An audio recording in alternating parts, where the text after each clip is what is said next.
So, Dawn, now that I've explained the process for you and indicated on the poster that it's a staged process, are there any questions that you have about what will happen in the meeting this afternoon?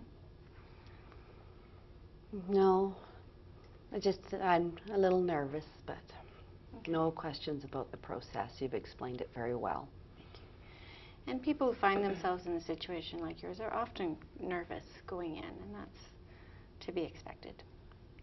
What I'd like to do now is just ask you a couple of questions about the specific situation that you find yourself in with Sandy. I'll put it to you this way. If you were to go home tonight and go to bed, and while you were sleeping, there was a miracle occurred, and this situation had resolved itself, and you went into work tomorrow morning, what evidence would you have? What would you see that was different? What would be happening that would be different so that you would know that the miracle had happened? Well, I think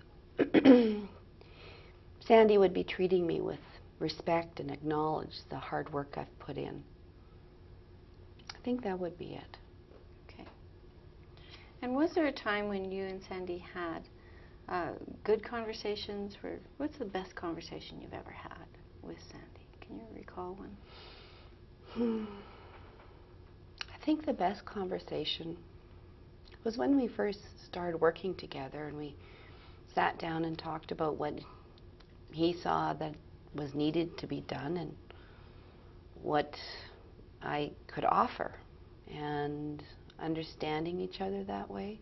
It seemed that we were on the same page. I don't know where things went off track. So that was the best conversation. It was at the very beginning. And what made that conversation good?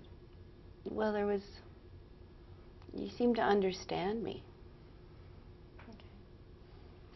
And what would it take to get back to that kind of conversation, do you think? Well, I think he'd have to, listen to me.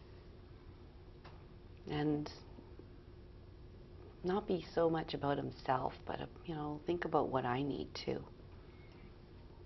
And so the meeting that we'll have this afternoon is an opportunity for both of you to speak and listen to each other differently than you may have been doing over the last little while.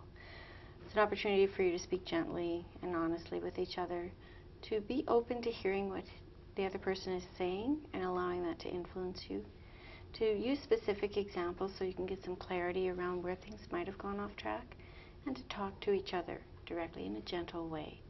Because if you don't say everything that you need to say or everything that you're thinking, you may not be prepared to resolve and to move on. So I'm just going to encourage you to say everything that you're thinking in a gentle way.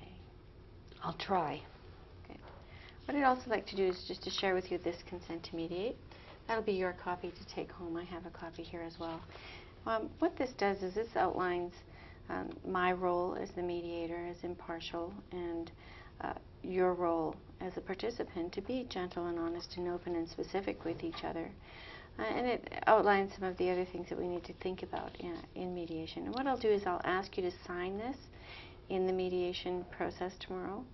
And that'll be an indication. You'll sign it in front of Sandy so that the two of you will understand that you both willingly come to mediation and that you're ready to resolve the differences between you. Okay. So you can take that home with you. Okay, thank you. Okay. Thank you very much. We'll see you later. Thanks.